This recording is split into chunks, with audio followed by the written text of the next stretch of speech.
So I've gotten a couple plays of Glory and Empire First Victories, Wellington versus Napoleon. What a mouthful of a title. Under my belt, and I just want to do a short, promise it'll be short, quick video about my first impressions of the game. This is new from Lock and Load Publishing. This is Napoleonic era, which is pretty new for Lock and Load. I don't know that they really dabble much outside of sort of the modern era with a lot of their more recent releases anyways. I don't have very many Lock and Load products. In fact, I only have one other Lock and Load game, and that is Nuclear Winter 68, and I've actually never played it. It was one of the first war games I ever bought when I got into wargaming, and I've never actually played the game. So I am familiar with some of their systems. I've seen some of their games. I know that their production quality is very nice, and this game is no exception. One of the nicest Napoleonic games I think I've ever seen. It doesn't necessarily approach the sort of like lavishness as something like Winter's Victory or La Bataille has, but I think it is better in other ways in terms of the presentation. So the counters are all pre-rounded. They are 9/16 inch counters, so they're quite nice to handle and pick up and play with. You probably you'll be able to play this without tweezers. I do use them sometimes because the stacking can get a little high, but with markers and stuff. But in general, they are the same size as you saw in Banish All Their Fears. So we're talking about big hexes, big counters. They're very nicely done. And they sort of echo the La Bataille aesthetic in that the counters are sort of like the uniforms of the different soldiers, right? You know, you can easily tell at a glance who's French and who is British, for example, based on the stripes and the coloring and so forth. But where I think this game is better than, say, let's a La Bataille, for example, is that all of the information on the counter is on the front side of the counter. So there's no counter flipping in this game to determine what values a unit has. Everything is right in front, and it's done really intelligently. So typically for a combat unit, you're going to have its morale value, which is you're going to be checking against that quite a bit. You're going to have its firepower and also what its skirmisher ability is. And then you're going to have various firepower for different modes. So this unit here is in skirmisher en débandade. This unit here is in line. And you're going to use different firepower based on which formation it is going to be in. The green is going to be its melee combat capability. So the game does a really good job presenting information, and that extends to the documentation and the charts. So, and the rules, actually, for that matter. So let's start there, maybe. Here's the rule book. It is spiral bound. That is such a nice touch. This rule book is very thick, but it uses, it's a great use of space. It's not too dense. So the length is really a byproduct of all the illustrations and examples and spacing and whatnot that the rules are employing. So it's actually easy to read quite quickly. The rule book, the core rules, this is version 1.0, and as far as I know, they have not moved beyond that. There may be some future refinements, but the core system here is actually really solid. I only found one area where the rules confused me a little bit that it's not explained. I asked on BGG and the designer, Terry Doherty, answer my question. So you may see like a 1.1 at some point, but the game is very playable. I didn't find any holes here, really. It's clearly been well researched and a labor of love. Now, the other reason this is so long is because this is actually 3 rules. You've got 3 levels of complexity for the game. You've got the Soldiers game, which is the basic game, which is what I learned on and played the first scenario of Vimiro. Incidentally, this is the Battle of Roliça in Portugal here, the first scenario from that battle. Each battle has at least 3 scenarios. I think Vimiro is a full-size map rather than a half-size map, so there's 2 battles in this box, and each battle has multiple scenarios, so there's a lot of content. Once you get used to the system, I suspect you will, the Roliça scenario, this map here, you'll probably just want to play the full thing because it is small enough to do that. But we played scenario 1 in my video that I just did recently, if you want to go check that out, where I worked through the solo AI system, and I'll come to that. But the rule book, as I was saying, has 3 levels of complexity: the soldiers game, the battalion game, which is what we played here, and then we've got the brigade game. And each one kind of layers on new concepts and mechanics. So you can get the Napoleonic tactical experience that is right for you. And I think that is a really nicely done thing. You can see the table of contents.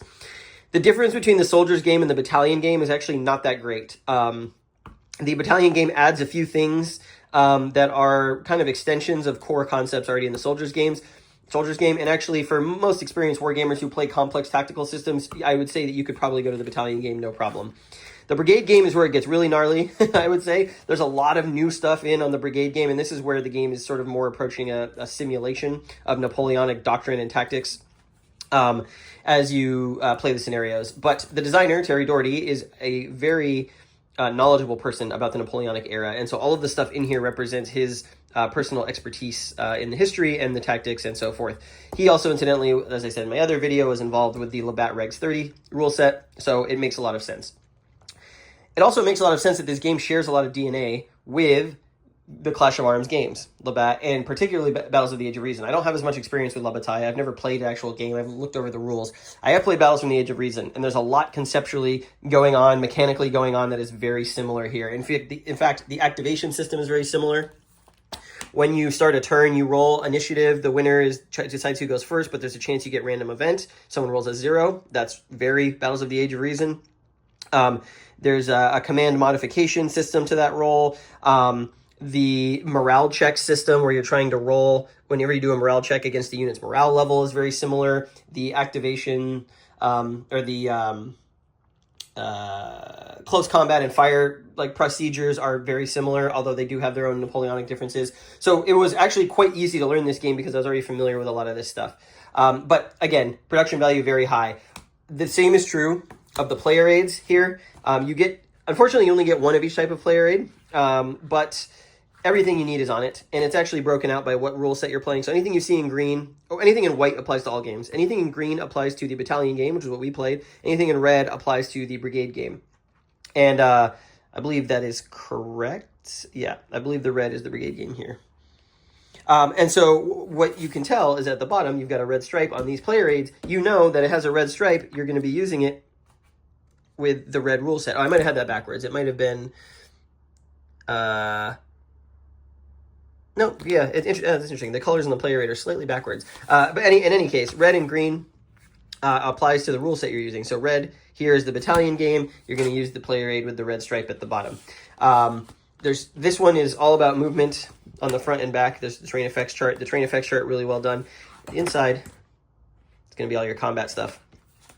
There's also a sequence of play for each the rule sets you're using. So this is the battalion and brigade sequence of play. There's also one of these for the soldiers game, which is a little simpler. Also a reminder of the a close assault procedure with charge and what have you. And then you also get a player aid talking about skirmish zones. This, you actually won't even really need to look at this this diagram after you've kind of played the game a couple times. The skirmishing thing about the game is actually really cool. And then on the inside here, you've got the morale check chart to show you what happens, the artillery cone of fire, counter breakdown. You use this one probably less. This is more of a reminder sheet about stuff, about charging and so forth. And, it goes to show you what rule set you use it with. So overall, a very, very, very quality production. I am super impressed with the quality of the counters, the pre-rounded, the thickness, the clarity of information, very few errors, if any at all, on the counters. We've also got this giant companion book, which is massive. This contains the historical notes. This contains all of the scenarios, complete with setup diagrams and reinforcement diagrams. This is Vimero. It's broken out into three sections, basically. One for each game, so one for Rolisa with all the rules you need for that. Very few special rules on Rolisa. Vimero is a little bit more involved. And biographies of the commanders. And then you've also got the solo assistant, which we played here, and I actually found quite cool. So this is played with cards, and this is pretty neat. So as you saw in the video, the cards allow you to sort of drive the AI decision-making of the opponent, and there's a deck for each side. So you can play either side in any scenario and have the cards kind of dictate what happens. So you've got the commanders in each of the scenarios, and those commanders have various player behavior decisions. So who they would choose as the first player if they win initiative, whether or not they would get orders initiative. Now, in this game, there is no orders initiative. In this game, the orders initiative only happens in specific situations. And then also what their orders are going to be, because the unique part of this game is using your orders to dictate which of your formations are going to do what. And it's actually kind of a cool system. There's only 2 types of orders in the game. There's an attack order. This is the only way that you can charge and do close combat.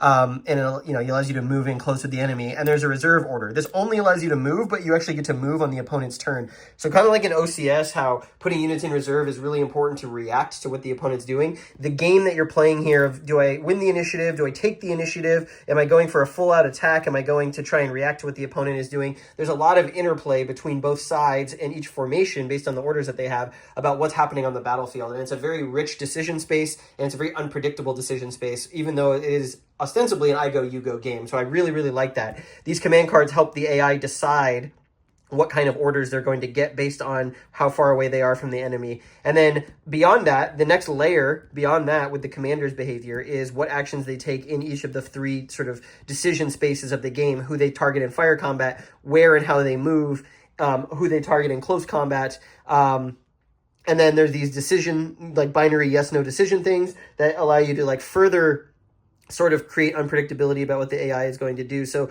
for example, reaction decisions. Will a particular formation change to square? You know, you draw these cards and sometimes they may not, sometimes they may, or will they reaction charge if they're cavalry? Sometimes they may or they may not. So it provides a level of sort of like fog of war. It's kind of a chit draw. It's a chit draw system for AI behavior, and it's really well thought out and really well done. There's a huge deck of these cards for all the commanders, and you shuffle these up each phase where you need to decide whether a commander is going to do something.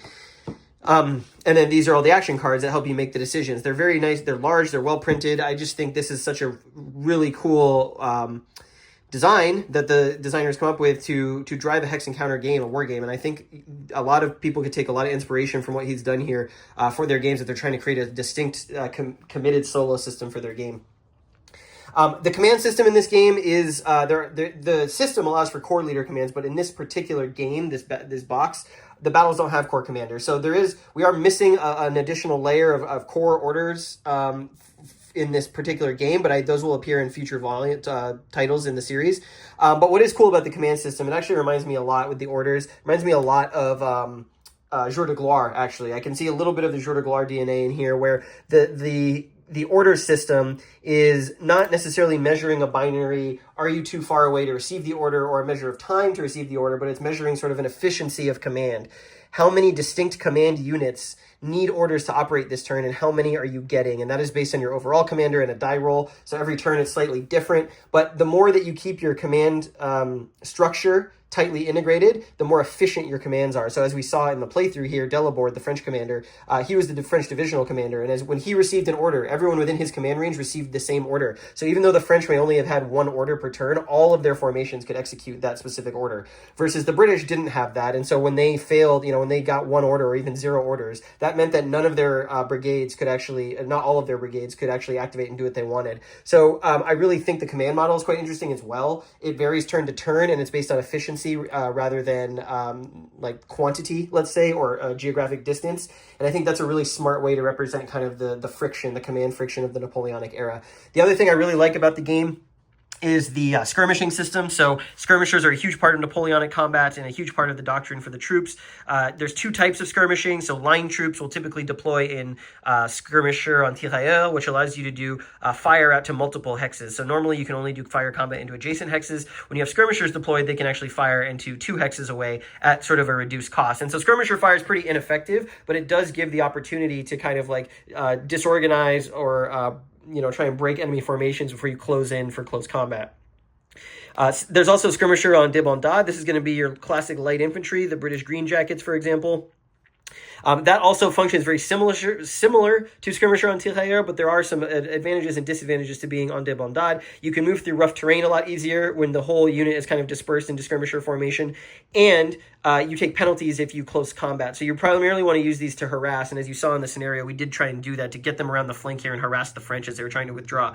So the different tactical decisions you're making about what formation a unit is in, how you use that formation to maneuver or fight. There's a lot of really interesting, well-integrated systems at play in this design that really captures Napoleonic combat. And I really have not played a Napoleonic tactical game that really evokes sort of the very specific historical considerations that the militaries were employing at the time. And so I guess what I'm trying to say is I really like it. And I can't wait to dig in more with some of the bigger scenarios. There's a lot in this box. There's so much content, even though it's only 2 battles. You could play these battles. They're very replayable. The system allows for a lot of replayability. And actually, the solo assistant is really helpful for that as well. I actually saw someone online say that when they play solo, they actually have the cards run both sides. So you're not actually playing one of the sides. You're letting the command deck sort of drive your decision making. And I think that's a really cool way as well. It kind of gives you sort of a larger sort of pulled back view of the proceedings, and then the game kind of runs itself, and you're sort of like the GM, or you're the mediator that kind of resolves any sort of questions about what a force would do or not. And I really like that room for a little bit of pseudo role playing to happen with this system.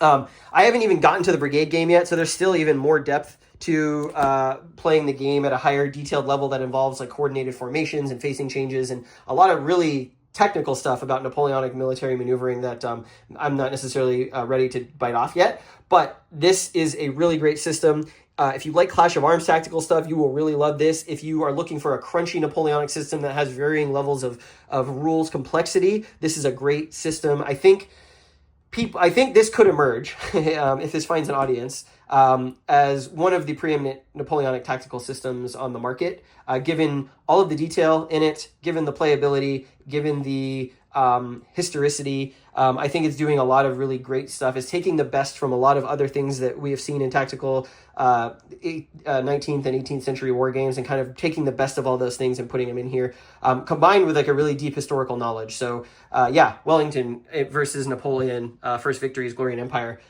Highly positive first impressions from me, and I think that if you get a chance to play this, you should definitely try it, even if it's a small scenario, just to learn the ins, the ins and outs of how the game flows. It is a very rewarding and awesome experience. So, thumbs up so far. I can't wait to dig into some full scenarios of this game.